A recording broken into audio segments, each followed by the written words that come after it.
What's going on, y'all? Just Haley here, and I am back again with another video.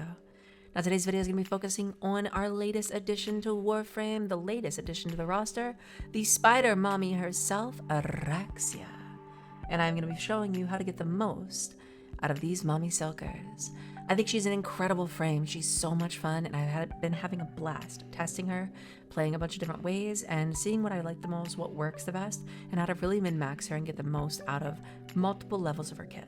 With that in mind, I have 3 builds for you guys today that we're going to be focusing on, 2 different builds for gameplay and stuff, and we'll be going into everything. That means I don't have a lot of time to talk too much to you guys beforehand, but I do just want to say, please remember to like, comment, subscribe, all that stuff. It helps me out a ton. We're still growing and all that kind of stuff on YouTube. Obviously, it's a smaller channel for us, so please do all that stuff. It supports the channel a ton, and I always appreciate it. Without further ado, let's get right into it with how we normally start, Subsumes. And I guess that's going to be a short section because I don't use a Subsume on her, at least right now. And why don't I use a Subsume? The main reason is because I find that all of her abilities are very strong. I really love her too. I think it's incredible. I think the lockdown is really good. It helps her survive. I think you also get the damage vulnerability, which is an exceptional amount of damage vulnerability. I think the AoE and the lingering effect is fantastic, and it synergizes so well with her. It makes her gun running better. It makes her sentinel, her pets better. It makes her scuttlers better. Overall, it just makes everything about her better. There's no reason to remove the 2. It is way too good of an ability, and I am super stoked that it is her Helminth, although I was initially a little bit hesitant. Now, the 3 obviously is her Brood, and if you guys know anything about me, you know that I have been so excited about the Brood. I think it's an incredibly fun ability. However, whether or not it's incredible, honestly, I don't know. Their scaling kind of falls off a little bit if you're going in any kind of endurance or higher level mission. They lock into whatever the level of the mission is that you're doing, which means their damage is kind of fixed to that. Even with things like Summoner's Wrath, even with things like Theorem Arcanes, you can't really buff their damage enough for it to matter any more than your Sentinel. Your Sentinel or your companion, your pet in general, is just going to do way more damage. So when you're running Summoner's Wrath, when you're running Theorem Arcanes, stuff like that, your pet's going to be the star of the show. The scuttlers are just kind of going to be there. The other issue is the inconsistencies with the scuttlers. You have to move 60 meters away for them to teleport to you. So you'll often find that they're in the room behind you, they're in the room next to you, and they're not moving with you. And a summoner that can't be near their summons, that can't resummon their summons, because if you didn't know, if you already have 10 out, priming enemies with the Brood and then murdering them will not spawn more Brood. You have to wait for your initial summons to die once the duration expires, because that's how their health goes down. It goes down with duration. Once the duration expires, then you can spawn more, but that does mean that you can't refill the health or heal them in any way. You also can't summon new ones in your new location. All of this makes it a bit of an inconsistent ability. However, it's going to help prime finishers for our Mercy's Kiss. Mercy's Kiss also has a lot of really fun interactions. This is her one with Parazon mods. Now, Mercy kills, if you didn't know, have to be done on specialized units.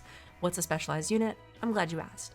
A specialized unit is a unit that is like an Eximus, any Eximus, or certain heavy units such as Dedicants, Heavy Gunners, Corrupted Ancients. You can look all of this up on the wiki. Those units, when they start getting impact procs and things like that, or when they reach certain thresholds, are available for Mercy kills. Now, these Mercy kills are going to prime things like your Parazon mods that you can use for extra buffs from Mercy kills, so you can snapshot different buffs and gain different buffs throughout the mission. It's very strong and it works really well. I really like it. Certain things I've always kept on just because it's always been nice, but with Oraxia you get a built-in way to trigger it with Mercy's Kiss, and it's very strong. Now, it's important to mention that this is not going to give you stacks of Mercy kill finishers on every single finisher. That's not how it works. It has to be one of those specialized units. So if you are killing those specialized units with your Mercy's Kiss, you are stacking up things like Crescendo, things like Escapist, things like Ultimatum, things like Trickery, all will trigger. It's very strong and it's very good, but you have to make sure you're using it on the right units for that. Obviously, of the 4 is what I'm using in this build predominantly. I actually think it is a contender for Subsume. If you don't want to deal with not having the ability to melee, if you don't want to deal with the movement of her 4, although I do think it is easy enough to solve, you can drop it if you want to. It is absolutely a target for Subsume if you want to run something different, if you want to go with Nourish over the 4 and make a really heavy summoner build. there's an option for it. It's actually one of the builds I had initially considered. I still have it there, and I even had gameplay for it, but I decided to show you guys these builds first, and then that's a build we can maybe get to in the future. I like the 4, it's a lot of fun, it's very thematic, and you do get to be that itsy bitsy spider and hang on some walls while absolutely wrecking enemies, really showing off what Oraxia can do, and I think it's a lot of fun. So I wanted to make sure to showcase those in this build. The first gameplay you guys are seeing right now is my summoner setup. Now the summoner setup is actually going to be starring our Taxon, go figure, I love the Taxon, and the murderous Taxon setup that I have shown a million times before. That setup is just going to be your standard murderous Taxon. You're getting things like Fired Up, you're getting things like Contagious Bond, and then Summoner's Wrath is going to come in and cause some really fun cascades from time to time, especially when you start adding in things like the Webbed Embrace, Damage Vulnerability, all of that is really cool. What this build looks like is this. Now obviously we're running Summoner's Wrath in our aura. The rest of this is going to look a little interesting. We're doing a 2 Umbral setup for Intensify and Vitality. This is because she does have a lot of health with this setup, and then you can amplify that health even further with her 4. It's really strong. We're then going to be running Bellicose to make the most out of that. Even though we're not necessarily going to get all of the Bellicose value with this setup before we cast the 4, we will then get all of the strength into our 2 and our 3. So the Webbed Embrace and the Brood are going to be a lot stronger. This makes your summoner setup feel really good, the damage vulnerability feels really good, and overall you're still getting a ton of value into the 4, you're getting a lot of energy through your prime flow. I do recommend Augur Reach just for a little bit of shield gating by extra. If you wanted to run more range, you could do Stretch instead, it's fine. I run Catalyzing Shields just to make sure that the Augur Reach is enough to shield gate with, and then that combined with health conversion is going to give me 1350 armor on top of the 125 base that she has. You're up around 1400. It's not perfect, it's not amazing, but it is going to be relatively tanky, especially when combined with her stealth, especially when combined with the shield gating that we're doing. It's going to feel really nice. We're also obviously using that Arcane continuity. That's a theme on all of this. She does so much toxin that you're constantly shredding armor with corrosive. It's going to feel really good. Now what doesn't feel really good is the fact that overall this build felt okay, but I knew we could do better. I do like this for a summoner build. I think it's very strong. It's maximizing kind of everything she can do, and it's making your pets shine really well. But Oraxia does more than that, and she's so much stronger than this. So I really wanted to be able to showcase more and even get more survivability into her kit while also giving her more time to shine and taking away the shine from the pet. If you're in circuit and don't have a pet, you know, Summoner's Wrath isn't going to do nearly as much for you as it might do when you're, you know, in a mott for a couple hours, hanging out or doing relics or anything like that. So for the other option, I do recommend this build. And this build is going to be using a Brief Respite. We're still going to be using the Augur Reach, but now we are dropping the health conversion because I just didn't really feel like we needed it because we are running Aegis. We're also running Rolling Guard, and we did drop the extra health because again we're not running that health conversion. I don't really expect to take damage to my health, though I will have a bunch of extra just because I have it. The armor isn't going to be really meaningful here. You're going to want to use your stealth more here, but overall the Aegis effect, combining with Rolling Guard, combining with everything else that she's doing, with being able to get a bunch of shields back whenever she casts, which she can cast all the time. She can always throw her Brood out, she can always be using Mercy's Kiss, she can always be using the Webbed Embrace. All of those kinds of things are going to give her a very easy path to shield gate, and that does make the Aegis Brief Respite Augur Reach combo feel really good for your survivability. You even get more range here, so you're up to that 190% range, which is going to feel fantastic for Webbed Embrace, making it take up a much larger space. And the Rolling Guard is going to feel really great. Even just zipping to walls, you're going to get access to that Rolling Guard as you use it. It's going to feel really strong. Now this is also going to give her a solid amount of strength with the Mult Augmented coming in up to that 388% strength with the build. And that's going to feel really good too. Once all of that stacks up, she's going to feel really strong for those more endurance type missions, and it's going to give her a really easy way to survive. But again, I don't think this is necessarily the best way to run her. It's not going to be the most comfortable because you are relying on that stealth, you are relying on Aegis, and I know a lot of people don't like that. So I do have one more option, but before I get into that, let me show you the shards that I'm running on both of the builds that I've shown so far that are kind of combining that shield gating with just how much health she has and stuff like that. For those shards, we are going to be doing 2 strength, 1 cast speed, and then 2 equilibrium. If you don't like the 2 equilibrium and you feel like you're good enough with 1, that's fine. I personally like the comfort of 2 equilibrium. I think it's really, really nice, especially on shield gating when you need to always be casting or you are going to die. The problem with that is that if you run out at any point or you screw up or you're not paying attention or anything like that, you're just gonna die. Now, most of the time you can always hop on an enemy, get your energy back, stuff like that. But with 2 shards, you pretty much get all of your energy back, because 2 shards with this build is going to create something like 7 to 8 health orbs. Those health orbs are going to give you 30 back each. And if you're getting 7, that it ends up being 210 energy back. That's more than enough to just keep your energy really, really surplus. Do 2 of those and you're good to go. Now, if you're just doing 1, it's going to be half of that value. It's just not quite as good. It's okay. It still works, and it will mostly be fine if you are making sure that you're upkeeping your finishers, but it's not going to be perfect. Now, I did mention finishers again, so let me show you what I'm using on Parazons to make sure we're min-maxing our finishers. And that's right, I did say Parazon, because her Parazon mods do apply to her finishers that she gets for those specialized enemies.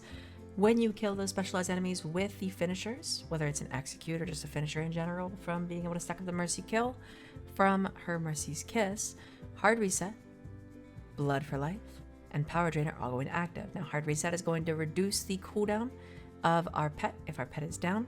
That combined with Momentous Bond is going to be an immediate 33-second timer reduction. That's fantastic. It's absolutely strong. It's 2 Xmas finishers and you're getting back even a flesh pet. Blood for Life I use because I just use it on everybody. I like the extra health orb. It's giving Oraxia an extra health orb. Honestly, why not? There's no real reason not to. More health, more energy, all that kind of stuff is going to feel really good. And then the last one is Power Drain. Power Drain is 50% extra power strength. Combine that with your Matter Eye for another 60% power strength from that double dash, and you are up to 110% extra power strength that you can snapshot, or just use whenever. If you don't want to snapshot because you already have your snapshot set up, then you're good to go. You could just keep it, use it for an extra damage vulnerability, use it on your next broodcast, whatever it might be. Power strength is never going to be unwanted, and it feels really good. There's no real reason not to. It's good on a lot of frames too, not just Oraxia, so I like it in general on my Parazon. This is my standard setup. When it comes to hacking and stuff like that, I thought they were interesting, but I mostly just use ciphers, so this was easier to do. This Parazon change I actually made in between the build changes, so I don't have it in the gameplay here for the extra snapshot. I was just using Matter Eye snapshot, so this could have been even stronger, even more power strength if I wanted it to be, but I chose not to do that just yet. I just wasn't looking to commit to the Parazon change until I really decided to start working on the min-max overall for Oraxia. Now keep in mind that these Parazon mods do come from spy missions in Railjack. I know, cringe a little bit, but it's really good. It's really worth it. It's a 10% drop chance. Run it. Get the drops. It's so good. It's really worth it. I recommend it. Anyway, let's move on. And where better to move to than to my health tank setup that I run, which honestly is really strong. But what I'm showing you in the gameplay isn't the final setup.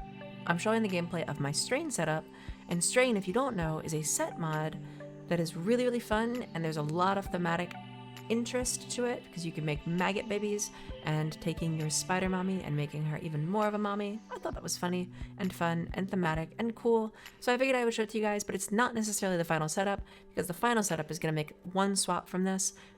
I just figured I could show it to you and then tell you what the swap is just in case you wanted to run it, but I thought it was pretty cool. Okay. Now, if you don't know what the Strain set is a bunch of mods that you can get from the Profit Taker set of the Vox Solaris bounties. So again, a little bit hard to get. I kind of want to gloss over that. I get it. Again, there's swaps that you can make. It's going to be easy. But the main reason I was running it is for the mod Strain Consume. Strain Consume is going to give her something along the lines of 8 to like 14-ish cysts effect from the maggots that she's consuming, and that's going to give 4% extra health per, which ends up being a lot of extra health. You're talking about 60-ish% extra health. It's really cool. She also gets a big heal from all of that, 2 per cyst or per maggot that she consumes over 45 seconds. What that ends up meaning is she's getting a lot of extra health back and a lot of extra health in general for her max health. It's a really fun option, and it allows her to get the most out of Bellicose.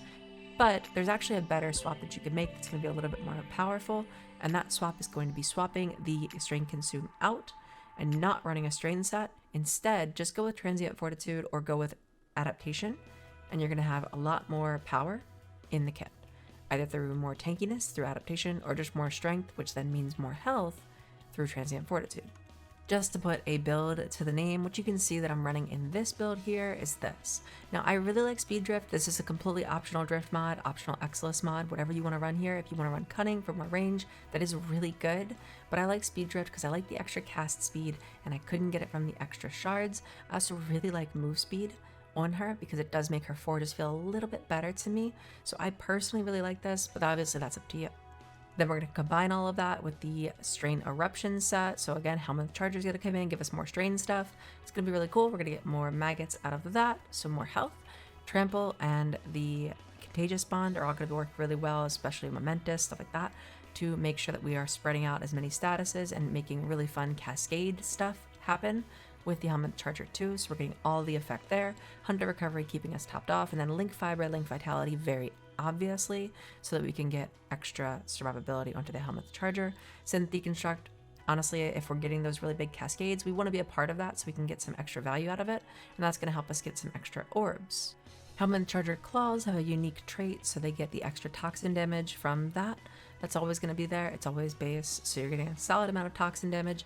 That plus your heat, plus the slash, plus the magnetic, all that stuff, status duration, status damage, call the weak, all of those things really combine, and then Strain Fever to add even more damage on top of that.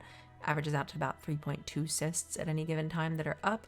What that means is you're getting about 120% extra damage on top of everything else. That's really cool. It's going to make, again, all of that plus Assassin's Posture, so you're getting extra damage to Overguard, so that Overguard is going to amplify things like your heat procs that the Helminth Charger is going to be doing. And you're, again, going to get those really, really pretty, really beautiful Contagious Bond spreads. Those are a lot of fun, and I like being able to watch those, but you don't even need Summoner's Wrath to do that. It's just going to be able to do it by itself. Now, I did mention that there was a sub that I make, so I'm going to show you that too. The final build looks like this. We are going to be using Transient Fortitude in the place of that Strain mod. I do really like the Strain set. It was a lot of fun, but for overall general use, Transient Fortitude or Adaptation in that slot work a lot better. You're going to get a ton of value out of either of them. Adaptation might be better for those longer runs if you're going 3, 4, 5, 6 hours or just trying to level cap and don't want to have to always make sure you're on top of your invisibility or your rolling guard, stuff like that. It's a good option here. If you're okay with going to rely on those stealth and stuff like that, Transient Fortitude is a greedier option that gives you a lot more strength and is going to be very strong. Keep in mind that in this, you are going to get about an extra 1,200, meaning all the way up to 2,750 extra health, which is going to stack into Bellicose, so you're going to get even more strength before you cast the 4. Once you cast the 4 with that extra strength, you're going to get even more health multiplier and all that kind of stuff, all working together to give you more damage, as well as more health, more tankiness, all that stuff. This is going to be somewhere between 1550-ish health or more, and then if you add in something like a Nidus linking to you, giving you more health and giving you more strength, multiplying that strength, it's going to be very, very excessive. That's where you're getting the 778,000, 772,000 level of health, and it is disgustingly powerful and really, really, really fun to mess around with. If you do have a friend that likes playing Nidus, befriend them, bring them along on missions with you, and carry them, comfort them, love them, because they are going to make you do some insane things. All it's going to cost is their soul, because they're going to have to play Nidus. I'm kidding. Nidus is a really fun frame, and it does synergize very, very well. You're also going to be able to get any synergies from things like Growing Power in the team. Again, if you wanted to drop the Brief Respite and run a Growing Power there, that's fine. If you want to drop Stretch and then go Augur Reach, that's fine. If you want to change Speed Drift into Cunning Drift so you can make up the extra lost range, that's fine too. Pick your poison, pick what you want to do, and you're going to have a lot of fun with Oraxia. For my shards, I don't think it's much of a surprise, but I'm running 3 armor shards. That's going to get me to 800 base. Then the extra from health conversion is going to take me even further. And then 2 purples for equilibrium.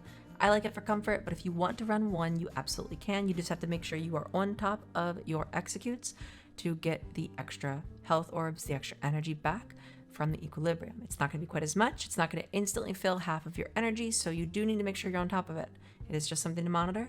If you feel comfortable with 1, do it. And then I personally recommend the extra toxin damage shard. It's 45% extra multiplicative toxin damage. You're putting toxin on everyone very easily, very rapidly. It's very strong. I like it a lot, and it's very, very good. It's a lot more damage for her. I don't have it in the gameplay here, but if I did, it would be even more damage, and it would make everything a little bit sillier.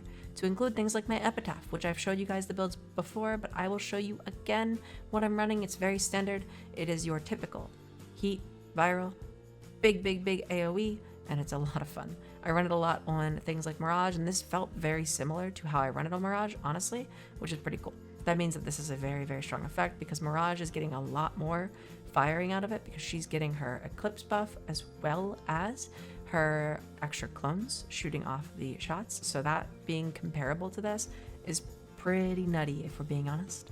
From there, the easiest primary to recommend is the Sobek. I'm sure you guys have seen 50 different Sobek builds already, but here's mine. If you guys do want to get a little bit more out of this, run a faction mod over the Prime Point Blank and then run Merciless instead of Crux. It'll be a little less utility, but it'll be a lot more damage, so it's up to you. I personally really like Crux. I think it's a lot of fun. But you are weakening your acid shells quite a bit by not running the faction damage multiplier. It is a multiplier that is very good with Oraxia, so honestly it's probably worth it. I'm just super lazy when it comes to builds like that, and I don't like swapping out for different factions, so I don't do it. If you want to, you can, but I'm not going to. Prime Point Blank, take that out. For the Riven, honestly, anything that's going to give you an element is pretty cool. Anything that's going to give you multi-shot, crit chance, that kind of stuff, it's going to get you those initial kills a little bit easier is pretty cool. The only mods that work on acid shells are going to be your elemental mods, so keep that in mind too. I like Blaze because Blaze is going to give me the extra damage just for the initial hits, but really pick your poison here. Run your favorite build. There's 50 different ones out there right now, so find your favorite content creator and check out their build, see what you like on it. My Sobek Riven right now is Fire Rate, Cold, and Electric, so I'm getting Magnetic and Fire Rate. It's okay, it could be significantly better, but you know, we'll continue to mess around with it until I find something that I really like. I actually liked my old one a little bit more, which was Punch Through, and the Punch Through was really nice because it meant that the enemies behind the initial target were getting hit, and that feels really nice too. Some people don't like the Galvanized Acceleration, but especially when you're wall latching, I like the ability to hit enemies from further. That's up to you. Pick your poison again. And I keep saying pick your poison, not just because I'm talking about Oraxia and she has poison everywhere. Yes, that was part of it. But the other reason is because even in melees, you're not really meleeing, so the only thing you really care about here is going to be anything you could swap to really quick to hit a high damage attenuation target, like a Legacyte or an Acolyte or something like that, Dedicants, that kind of thing. So you can get a lot of damage out into them really quickly, then just nuke them out. You have to drop your 4 for that, so that can feel a little bit annoying. You don't want violence to stick around for too long. You don't want to be in a vulnerable state for too long, so just do what you can to get rid of them as swiftly as possible. And in my opinion, the best way to do that is a crescendo thing with something like the Ceramic Dagger, but it works with any heavy, high attack weapon for melee. I like the Croissas as well, and if you want to do something like that, you certainly could. It's relatively simple. You just drop the 4, slap the Acolyte or whatever you're trying to slap, and then go back into your 4 after a quick snapshot of whatever you want, or just go back into your 4 so you can set up to get a new snapshot in a minute or two, or whenever you can find the next Xmas. Sometimes that can be a little hard. Sometimes they don't stick out as easy as you'd like them to, but you'll get it eventually, and it's not that big of a deal. For other primaries that I might recommend, honestly, anything that's good on Saren, anything with AoE, anything that you enjoy is just going to be better on Oraxia. I tell you guys this all the time. Find a weapon you like and you're probably going to have fun with it. Purgator is one that I would say is a really fun hidden gem on Oraxia. Creates those toxin clouds and stuff, which are going to cause more kills and more area denial type effects, especially if enemies are grouped together and close while they're stuck in damage vulnerability. It's pretty fun, and it's pretty funny, and it works really well. It's also just a fun weapon in general to rock out with from time to time, so that is pretty cool. Other things that I really like on her are the things like the Tenet Galaxian or the Kupa Comb, but those are just ones that I really enjoy, so find your favorites and run them. They're probably going to be really good on Oraxia. They have high fire rate. If they have a lot of multi-shot, they're going to be really good. And there you have it. I hope this helped you min-max your mommy silkers to the fullest. Overall, Oraxia has a lot of different build options. Even if you want to subsume off the 4, you certainly could, and there's some really strong options there too. She has a ton of ways that she can be played, and they're all really fun. I've been having a blast testing all of these different ones out on stream, as well as just on the side in the background and when I'm off stream. It's been a lot of fun to play. I really do enjoy her. She's so much fun and genuinely has just been absolutely exciting throughout the entire time I've been testing her. She's very tanky, she does a ton of damage, and she's just super unique, and that's really cool. Hopefully one of these builds, one of the 4 builds that we showed today, will be one that you enjoy. If they are, please remember to leave a like, a comment, subscribe, all that kind of stuff for more. I have a ton of new things coming, especially some of the new augment stuff that we've been messing around with more on stream, and again, off stream too. I'm so excited to be able to show you guys some of the really fun things we have cooked up, and the Valkyr build rework. That's also really, really fun, and it's also coming up soon. So make sure you guys are subscribed and click that bell to make sure you stay up to date on those notifications when they're there. Thank you so much for watching. Have an amazing day, and remember that until next time, I love your faces. Bye.